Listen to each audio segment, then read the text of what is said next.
नमस्कार, स्वागत आहे तुमचं स्नेहल रेसिपी मराठीमध्ये।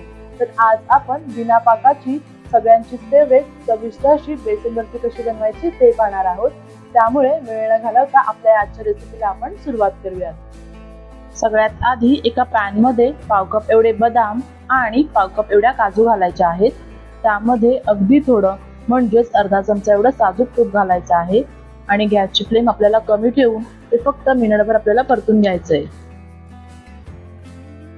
काजू आणि बदाम हे जवळजवळ मी मिनिटभर परतून घेतले आहेत मस्त असे। आता काय करायचंय, गॅस बंद करायचा आणि हे पूर्णपणे आपल्याला थंड करून घ्यायचंय। काजू आणि बदाम हे पूर्णपणे मी थंड करून घेतल्यानंतर ते मिक्सरच्या भांड्यामध्ये आपल्याला काढून घ्यायचे आहेत आणि ते मिक्सरला आपल्याला वाटून घ्यायचे आहेत।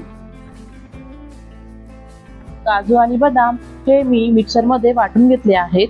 तर हे पहा, याप्रमाणे आपल्याला जाडसर अशी त्याची पावडर करून घ्यायची आहे। आता एका कढईमध्ये 1 कप एवढं साजूक तूप घालायचं। साजूक तूप हे पूर्णपणे विरघळल्यानंतर यामध्ये 3 कप एवढं बेसन घालायचं। आता बेसन पीठ हे तुपामध्ये छान असं मिसळून घेऊयात। या ठिकाणी गॅस आपल्याला कमीच ठेवायचा आहे आणि मंद आचेवरती बेसन हे आपल्याला खमंग असं भाजून घ्यायचं आहे। बेसन पीठ भाजत असताना आपल्याला ते पळीने ढवळत राहायचं आहे, जेणेकरून सर्व बेसन पीठ एकसारखं भाजलं जाईल आणि खाली ते लागणारही नाही। मी इथे 3 कप एवढं बेसन पीठ वापरत आहे आणि त्यासाठी मी फक्त 1 कप एवढं साजूक तूप घेतलं आहे।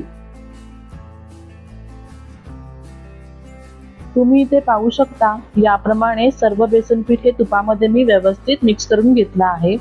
आता सर्व बेसन पीठ आपल्याला सतत हलवत तुपामध्ये खमंग भाजून घ्यायचं आहे। यामध्ये आता या स्टेजला पाव कप एवढा रवा घालूयात आणि ते बेसन सोबत छान असं व्यवस्थित मिसळून घेऊयात आणि तुपावरती तेही खमंग मस्त असं परतून घेऊयात। गॅस आपल्याला कुठेही मध्यम किंवा मोठा करायचा नाही आहे। गॅस कमीच ठेवून आपल्याला हे तुपावरती खमंग भाजून घ्यायचं आहे। रवा घालणं हे ऑप्शनल आहे, तुम्ही नाही घातलात तरीही चालेल, पण याने बर्फीला मस्त असं दाणेदार टेक्स्चर येतं। तर तुम्ही इथे जसं जसं बेसन परतत राहाल तर तुम्ही इथे पाहू शकता, हळूहळू जो टेक्स्चर आहे ना तो बदलत आहे। आपल्याला हे सतत ढवळत राहायचं आहे आणि गॅस कमीच ठेवायचा आहे। जवळजवळ 15 ते 20 मिनिटांनंतर तुम्ही इथे पाहू शकता, याचा रंग थोडा बदलला आहे आणि त्यासोबत रवाही बेसन सोबत मस्त असा भाजला गेला आहे। मला याला आणखी थोडं भाजून घ्यायचं आहे। बेसन थोडं आणखी डार्क रंगाचं होईपर्यंत हे परतून घ्यायचं आहे आपल्याला। बेसन हे मी आणखी 10 ते 12 मिनिटं मंद आचेवर परतून घेतला आहे आणि याचा रंगही थोडा डार्क झाला आहे। आता यामध्ये आपण जी काजू आणि बदामाची पूड करून घेतली होती ती घालूयात। त्यासोबत थोडी वेलची पूड घालायची आहे आपल्याला इथे। आता हे सर्व एकजीव करून घेऊयात, मस्त असं मिसळून घ्यायचं आहे आपल्याला। हे बेसन बर्फी ही जर खाताना आपल्याला चिटकत असेल, याचा अर्थ आपलं बेसन हे व्यवस्थित भाजलं गेलं नाही आहे। असं नको व्हायला, म्हणून बेसन हे व्यवस्थित भाजलं गेलं पाहिजे। सर्व जिन्नस मस्त असं एकजीव झालं की यामध्ये 1 कप एवढी पिठी साखर घालायची। आता गॅस बंद करायचा आणि पिठी साखर सर्व मिश्रणासोबत मस्त अशी एकजीव करून घ्यायची आहे। पिठी साखर मस्त अशी एकजीव झाली तरी आपल्याला ते मिश्रण थोडा वेळ ढवळत राहायचं आहे, कारण बेसन हे थोडं गरम आहे आणि ते तसंच ठेवलं की त्याच्या खालच्या बाजूला थोडा डार्क असा रंग येतो, म्हणून मिश्रण हे आपल्याला थोडं आणखी ढवळत राहायचं आहे। जवळजवळ ना 2 मिनिटं हे मिश्रण मस्त असं मी ढवळून घेतलं आहे। आपलं बर्फीचं मिश्रण हे तयार आहे। आता काय करायचं, एका पसरट भांड्यामध्ये किंवा याप्रमाणे ताटामध्ये असं बटर पेपर ठेवायचं आणि त्यावरती थोडं तूप लावून घ्यायचं। आता आपल्या आवडीप्रमाणे यामध्ये ड्रायफ्रुट्स टाकायचे आहेत वरून। तुम्ही तुमच्या आवडीप्रमाणे ड्रायफ्रुट्स घेऊ शकता। ड्रायफ्रुट्स हे टाकून घेतले की तयार झालेलं मिश्रण यावर काढून घ्यायचं आहे। सर्व मिश्रण हे मी यामध्ये काढून घेतलं आहे। आता हे मिश्रण आपण सर्वत्र पसरवून घेऊयात। तर असं एकसारखं करून घ्यायचं आहे आपल्याला सर्व मिश्रण।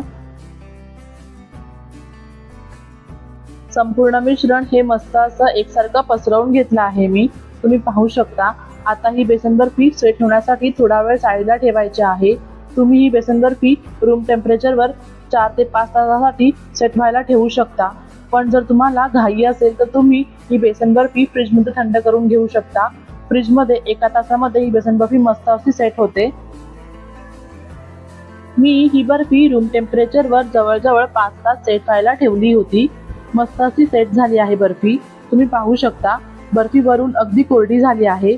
बर्फी अशी कोरडी झाली की ते लगेचच त्याच्या याप्रमाणे कट करून वड्या पाडून घ्यायच्या. तुम्हाला हव्या त्या आकाराच्या वड्या पाडून घेऊ शकता तुम्ही इथे पाहू शकता किती सहज त्याच्या वड्या पाडल्या जात आहेत.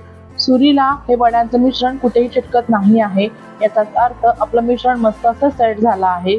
मी हे बर्फीचं मिश्रण बाहेर रूम टेम्परेचर सेट करून घेतलं आहे. त्यामुळे मी हे बाहेरच एअरटाईट कंटेनरमध्ये 15 ते 20 दिवस छान असं ठेवू शकते.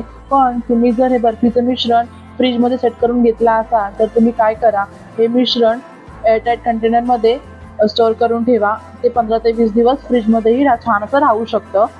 संपूर्ण वडीचं मिश्रण हे मस्त असं सुरीने कट करून झालंय. मी तुम्हाला याप्रमाणे चमच्याने काढून दाखवते. किती मस्त दाणेदार अशी बेसनची बर्फी तयार झाली आहे.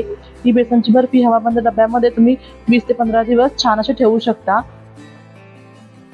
तुम्ही सुद्धा ही रेसिपी घरी नक्की बनवून पहा आणि कशी झाली हे मला कमेंटमध्ये कळवा. आणि जर आवडली असेल तर व्हिडिओला लाईक नक्कीच करा. त्याचबरोबर चॅनलला सबस्क्राईब करायला विसरू नका.